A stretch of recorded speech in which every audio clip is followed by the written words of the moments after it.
the updated spirit guide, RGB number 2, Killerwatt, and the electric possessor ghosts. Brief summary. In the Real Ghostbusters episode, titled Killerwatt, the reported power blackouts across New York are the work of a veritable army of ghosts, and possibly something even more powerful. The electricity drain on the city leaves the Ghostbusters Containment Unit vulnerable, and they must find a way to restore power. When they finally discover what's causing the problem, it turns out to be more dangerous than just busting a few low-level ghosts. Primary canon. The Ghostbusters first encountered the electric possessor ghosts haunting a Stacy's department store building and its electrical appliances. All of the spirits present were captured and put into the containment unit. However, the Ghostbusters didn't realize that the paranormal event was bigger than they had first suspected. It wasn't until the containment unit shut off that the team knew something else was going on. The backup generator kicked in, but was immediately possessed by one of the electric possessor ghosts, and then ran away. Knowing the danger of the situation, the Ghostbusters had to resort to old-fashioned methods to keep the containment unit working. After the team finally made it to the power plant, the Ghost Overlord appeared to the Ghostbusters and attacked. The Ghostbusters mistakenly tried to charge Ecto-1 with electricity blasts from Killerwatt and caused the car to become possessed. After following Killerwatt into the power plant, the Ghostbusters were separated and then brought before him in the control room. Killerwatt then possessed the equipment in the room and transmogrified into a giant monstrosity. Shielded by the plant's power, Killerwatt was immune to the Ghostbusters' assault. Winston deduced he was drawing power from the plant's generators, and they had to shut them down somehow. Killerwatt countered and created a wide chasm between the Ghostbusters and the main switch. Slimer flew over the gap to the main plug and yanked it from the outlet. Killerwatt's host body lost power and fell to the ground. The spirit vacated the body and was then trapped by the Ghostbusters. With power restored to the city, Mayor Lenny quickly organized a victory parade for the Ghostbusters. Secondary canon. In the Inside edition of Tobin's Spirit Guide, it is noted that a highly evolved, elemental entity caused a series of power blackouts throughout New York City. The Ghostbusters learned it had the ability to manipulate electricity, possess objects that ran on an electrical charge, and create subservient minion clones of itself with similar but less powerful abilities. Dr. Peter Venkman named the entity Killerwatt. The Ghostbusters came up with a plan and disrupted the power for Manhattan, Queens, and a large portion of Brooklyn. Killerwatt lost its direct flow of current. The minion clones dissipated and Killerwatt was trapped. Classification. Killerwatt has been classified as a Class 7 elemental entity, a designation reserved for the most malevolent and powerful beings. These spectral creatures possess the ability to control and manipulate lesser forms, making them a formidable and highly dangerous adversary. Often mistaken for demonic entities by primitive cultures, neutralizing them is a daunting task that cannot be accomplished through standard ghost-busting techniques. The most effective approach is to prevent their arrival on this plane of existence altogether, utilizing rituals or dispersing their protons through alternative methods. It is crucial to exercise caution and vigilance when dealing with these entities. The electric possessor ghosts are a type of Class 2 spirit, capable of possessing and manipulating various objects in our world that are powered by electricity. Class 2 forms can often be indistinct or incomplete, such as floating sheets, ghostly hands, or animated mouths.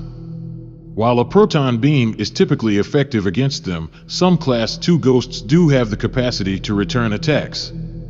The electric possessor ghosts appear to be Killerwatt's minions. Powers. Killerwatt is an incredibly formidable spirit, possessing a range of impressive abilities. His powers include the ability to shoot electric bolts from his eyes. In his towering machine form, these bolts are even more potent and destructive. Like his loyal minions, Killerwatt has the power of possession, allowing him to inhabit any electronic device or, like all Class 7s, any inanimate object. Additionally, he has the unique ability to create new Class 2 spirits from his own ectoplasm, which serve as his devoted followers. Another remarkable skill is his electricity absorption, demonstrated by his ability to drain energy from the generators in the power plant. Killerwatt is also capable of proton absorption, making him one of the few ghosts who can siphon energy from the Ghostbusters' powerful proton wands.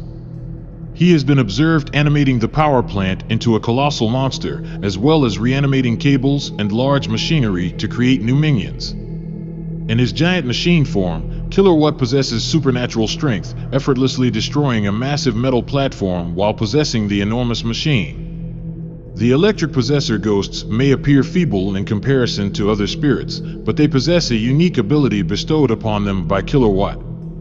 As their name suggests, they have the power to possess any electronic device.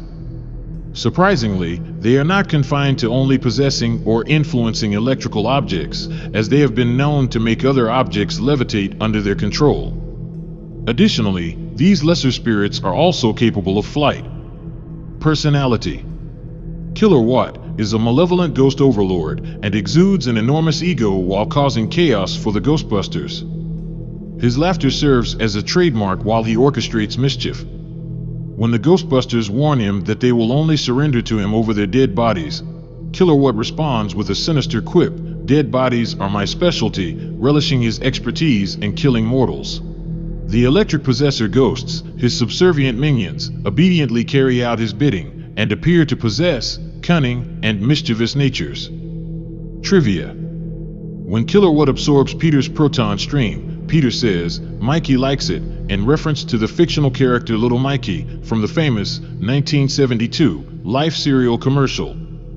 On page 4 of Ghostbusters, issue 4, Killerwatt makes a non-canon cameo as a magnet holding up a newspaper clipping. The magnet is based on his host body. On page 12 of Ghostbusters, issue 8, Killerwatt makes a non-canon cameo on one of the oil bottles in the garage bay. On page 2 of Ghostbusters, volume 2, issue 12, Killerwatt makes a non-canon cameo on the electrical panel Egon is near.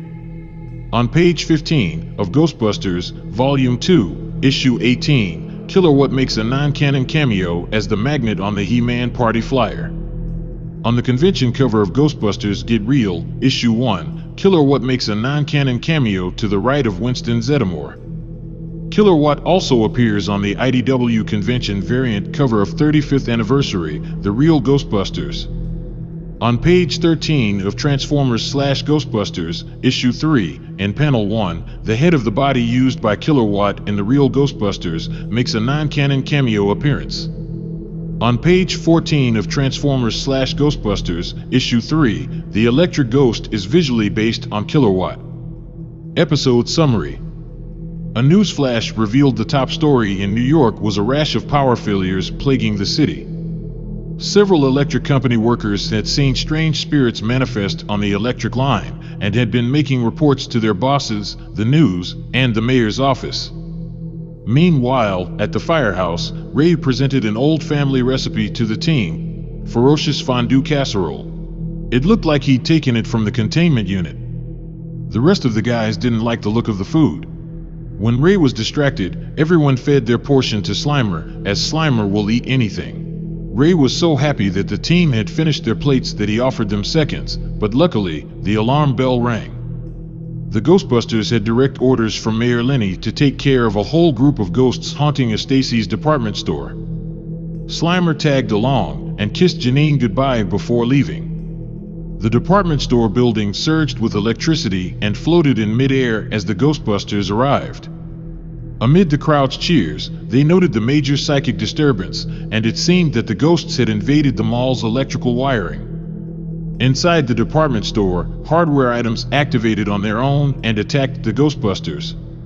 Two circular saws chased the team while cutting large sections out of the floor tiles. Then, a gang of possessed vacuum cleaners attacked. One grabbed Peter's proton wand, two of the Hoovers grabbed Egon, one on each foot, and Slimer was hoovered up, while Winston and Ray fought with a bunch of animated hoses. After some doing, the team finally managed to trap all the ghosts. Ray thought there was one more ghost, and fired, but it was just Slimer, who was still stuck in one of the vacuum cleaners. Without realizing, Ray zapped the Hoover. Slimer popped out, a little singed, and Ray ran over to him to apologize. The department store building was returned to normal, and shopping resumed. Back at the firehouse, the Ghostbusters dumped the ghosts into the containment unit as usual. Just then, a suspicious power surge occurred, which cut power to the containment unit. The alarm activated and Egon reminded everyone he had installed an emergency backup generator. However, before it could be activated, the generator was possessed by a ghost and ran off. With 60 seconds to go before the containment unit ruptured, the Ghostbusters scrambled to prevent another explosion. They jerry-rigged a manual device with Ecto-1's generator and a bicycle Peter had quickly bought from a girl who happened to be outside at the time. Janine pedaled the device and the power turned back on. The Ghostbusters focused on the bigger threat at hand and traced the PKE surges to Brooklyn. As they got closer and closer, the readings got stronger and stronger and confirmed a definite psychic turbulence running through the power lines. However, the battery ran out in Ecto-1 before they could reach their destination. The Ghostbusters decided to go the rest of the way on foot and could see what looked like an abandoned power plant further ahead. Slimer, meanwhile, was playing with Ecto-1's steering wheel, accidentally causing the car to move on its own. The car rolled into the team and down the hill with the Ghostbusters on the hood. Peter managed to climb up to the sunroof and reach for the emergency brake, stopping Ecto-1 before it crashed. As the Ghostbusters regrouped, a spirit appeared and introduced himself as Killerwatt, the Grand Ghoul and ethereal master of many. Ray deduced Killerwatt was the leader, and the spirit blasted electricity at them. Peter raised an ectoscope to try and catch some electricity to power Ecto-1, but instead, the car got possessed. The Ghostbusters were unable to bring themselves to shoot it and ran away from the Ecto-1 until the vehicle crashed into a pole. They then followed Killerwatt into the power plant. The team got split up straight away. Peter was grabbed by a tangle of wires which had been animated by Killerwatt. Winston tried to hold on to him, but they were both dragged off together. Egon and Ray were then grabbed by some large machinery that had also been animated by Killerwatt. The Ghostbusters are dragged and chased through the abandoned power plant. Peter goes over a long drop, but is saved at the last minute by Winston. Just as he's pulling Peter up, Ray and Egon are dumped on top of them. To their surprise, the Ghostbusters had been brought before Killerwatt in the power plant's control room. Killerwatt laughed and jumped into a huge, octopus-like machine. It rose up and he declared his army was feeding on electricity to become stronger. Killerwatt's claim rang true when he absorbed the Ghostbusters' fully powered proton streams. To make matters worse, the power plant's electricity was somehow shielding Killerwatt. Winston pointed out the power plant's generators were the key and they had to shut them down. Killerwatt tried to stop them and created a huge chasm between the Ghostbusters and the shut-off switch. However, Slimer managed to fly over the gap and get to the switch to pull the plug. Killerwatt was left vulnerable and was forced to vacate its host body. The Ghostbusters opened fire and after a short battle, managed to trap him. Slimer then placed the plug back into its socket and the city was returned to normal. A huge parade was held in the Ghostbusters' honor, with Slimer proudly riding on top of the iconic Ecto-1. As he playfully blew kisses to the crowd, some unfortunate onlookers were slimed in the process. Meanwhile, Mayor Lenny joined the Ghostbusters in the Ecto-1, basking in the glory of their successful mission. It was just then that Ray realized something was wrong. Janine was still pedaling to power the jerry-rigged containment unit, completely unaware that the danger had passed. And when the Ghostbusters finally returned to the station, she was less than pleased with their delayed arrival.